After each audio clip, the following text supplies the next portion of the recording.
Race season has started, for Supercross anyway, and in the Who's Next theme for this year's action, we have new riders on new teams and a new winner. The Superprestigio race happened in December. Riders from all disciplines got together in Spain to do some dirt track racing. We talked to American champ Jared Mees about his finish and experience.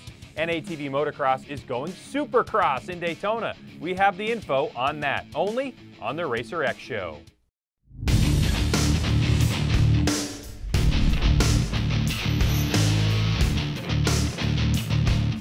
Well, the weather outside is cold and snowy here in Morgantown, West Virginia, but it's warm in my heart because the Supercross season has started.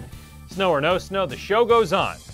Happy New Year to you, and welcome to the Racer X Show. I'm Greg. Thanks for joining us here on our racing highlight and news show. Now, we're going to talk fantasy Supercross and get your calendar full of racing and more. So, here we go. The Racer X Show with Greg White is being presented by Acherbys, Soul and Passion.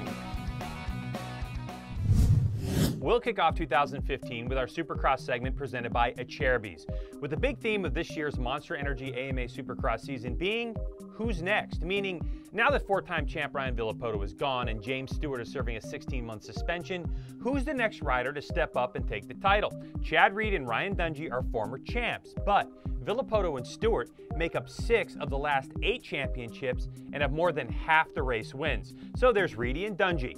But who's next? Well, in the 450 class, the newest superstar, the 2014 Motocross champ, answered that question, even though many wondered if jumping from the factory KTM to the Soaring Eagle Jimmy John's RCH Suzuki team would slow Ken Roczen down. It didn't. Angel Stadium in Anaheim, California played its typical role as the opening venue for the Monster Energy Supercross season. But that Who's Next theme kept ringing true.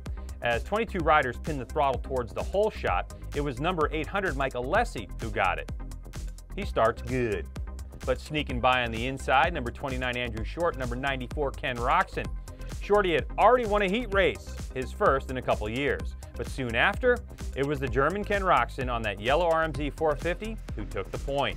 And that would be it up front, wire to wire. But the action didn't stop there. Number 18 is Kawasaki's Davey Millsap working number 5 Ryan Dungey. With number 3 Eli Tomac working behind them, a mistake took Eli over the bars and out of contention. He'd pick it up, keep going, crash again, eventually finish 20th.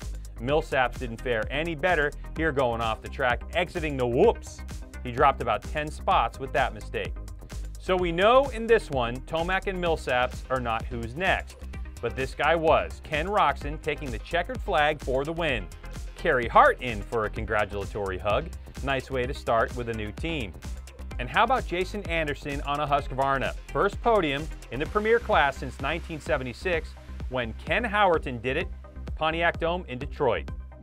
Trey Kennard with a solid third, 4 seconds behind 2010 champ Ryan Dungey. He did that in his rookie year.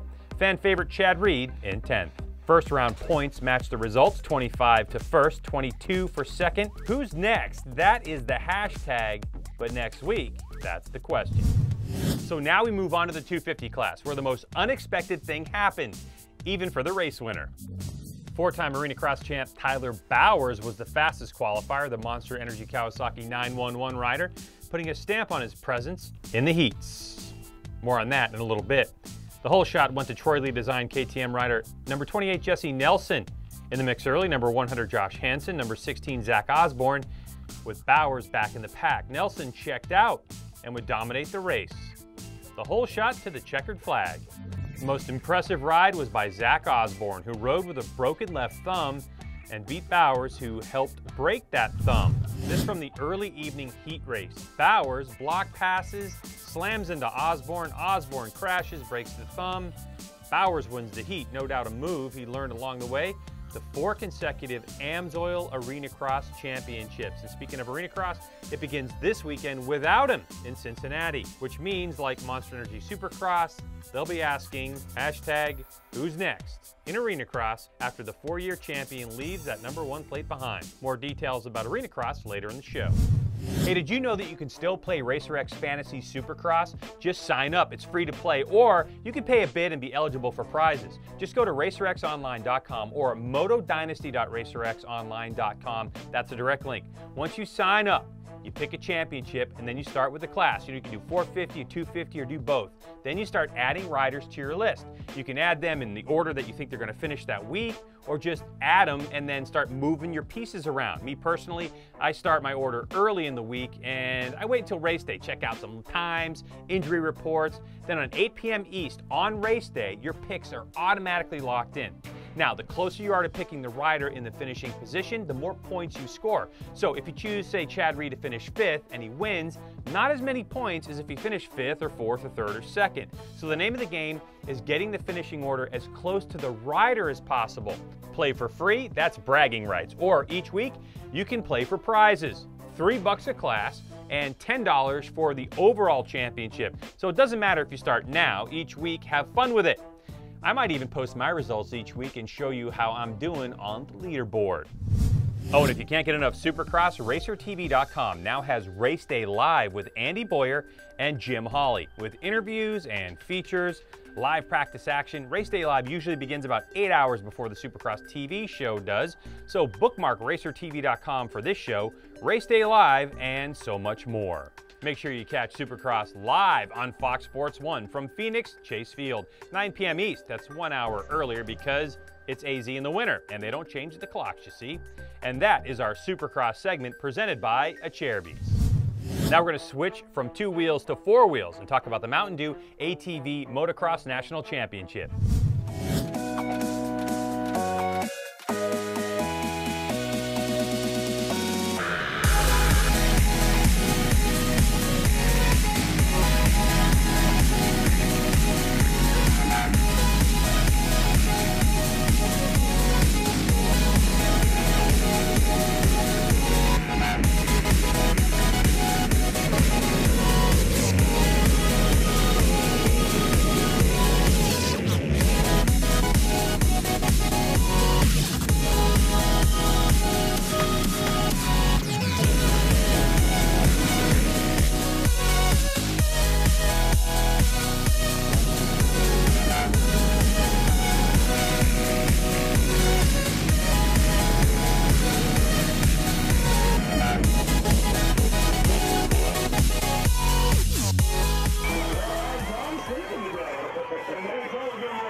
The 2015 calendar was released. Here's a look at where Chad Wienen and the crew get after it. First time ever, ATVs are going to Supercross in Daytona, a full points-paying opener for the pro classes only. That's March 10th. Then we move to the normal ATV MX Series style of races. In Georgia, March 21st. A few weeks later, in April, it's Kemp, Texas. May has 3 races, Muddy Creek on the 2nd and 3rd. 2 weeks later, High Point in PA, and round 5 in Crawfordsville at the end of the month.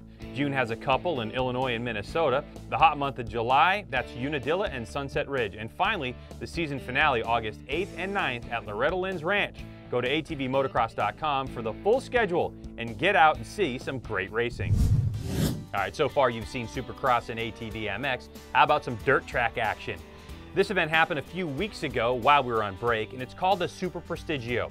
It's in Barcelona, Spain, and it puts world champion road racers, flat trackers, off-road racers, all kinds of pro motorcycle racers together for a flat track event. Now last year, 2013 AMA Pro Dirt Track champ Brad Baker showed up and beat MotoGP world champ Marc Marquez. But this year, Marquez beat 2014 champ Jared Mees. And since we have access to Mees, welcome to the Racer X show, Jared. It's good to have you on here, man. So tell us about Superprestigio. How was it?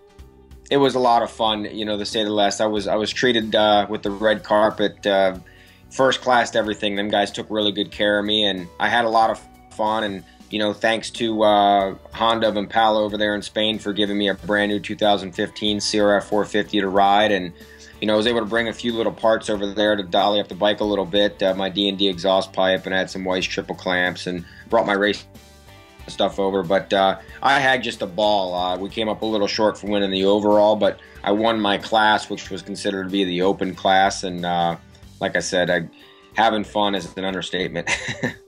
What was the class format and structure like? Well, there was 2 classes. They considered they had a Superprestigio class, which I believe was all MotoGP riders only, and they raced against each other. And they had an open class, which was more like your enduro riders, supermoto riders, dirt trackers, Island of Man riders, you name it. Everybody outside the MotoGP world, I guess you could say, raced in the open class, and you raced 2 heat races, and depending on how you did in your heat races, you transferred into 3 finals. And I raced 3 finals, and the top 4 guys in the open class in points went to the Superprestigio Super Final. All right, so how'd it go for you in the overall? The overall, I came off the line and got in behind somebody and stalled the bike, and got it bumped off pretty quick and was able to run down the leaders, and just got to Marc Marquez right at the end. And it was only a small little 12-lap final, and came up just a little bit short. So it was unfortunate to not win everything that night. We were on a roll. We won all our heats and all the finals for the open class, but the big one that counted that everybody wanted to see, it was just a little short. So a little short race and came up a little short. So it was a little unfortunate there. How were you, as an American dirt track champ, received in Spain? The people over in Spain, especially like the promoter of the event, you know, he really did an outstanding job on promoting the American flat track guys coming over there and racing. So, you know, like I said, I for once in my life felt like I was Valentino Rossi for a second. You know what I mean? It was really cool to see the respect on the fan side, the promoter side, and really, you know, all honestly, like a lot of the riders. You know, I kind of got to be friends with some of the guys over there and started following them on Facebook and Twitter. And, you know, it's really cool to see some of my heroes that, you know, like Taddy Bluziak. You know, I've always respected that guy a lot because I know what he does is tough. And he comes up and he goes, "Man, dude, you're amazing," you know. And it was just really cool to see the respect from all the other talent out there. So what's next for you? Well, I leave tomorrow morning to go to Australia for the Troy Bayliss Classic. I'm looking forward to it. I'm bringing some stuff. I'm gonna, you know, do some training and stuff while I'm over there, and some bicycling, and I think, you know, just kind of hang with Troy. And I've never been to Australia. Like I said, I've never been out of the country till Spain. I'm 28 years old, never seen out of the country, and all of a sudden, within a month, I'm going from Spain to Australia. So it's pretty cool. All right, thanks for joining us, man. Good luck in Australia. Thanks, buddy. I appreciate it. Now onto the road race side of things. Moto America, the new AMA-sanctioned pro road race series in the U.S., announced its technical rules a few weeks ago. Now, with some exceptions allowing for parts that have been purchased in 2013 and 14, the tech rules for motorcycles fall in alignment with World Superbike and paves the way for a direct line into both World Superbike and MotoGP. Race teams seem very happy about the direction of the new series. With only 3 months until the first race for Moto America, we'll have the highlights for those races right here on the Racer X Show. I'm excited about that. We want you to get out and watch some racing, and what better way to do it than with Arenacross? Yep, the road to Supercross kicks off this weekend in Cincinnati, Ohio. Hey, the Bengals are out, so go do this instead. January 10th and 11th at US Bank Arena. And don't forget about Supercross in Phoenix Saturday night. Don't sit at home and watch it. Go to Chase Field and catch it live. The Racer X Show with Greg White is being presented by Acherbys, Soul and Passion. All right, that'll do it for us. I am so pumped about Supercross and Arenacross this weekend. Don't forget, who's next is the hashtag, so get with the program, folks. We hope you enjoyed it. We certainly did. Check us out on all of our social media links.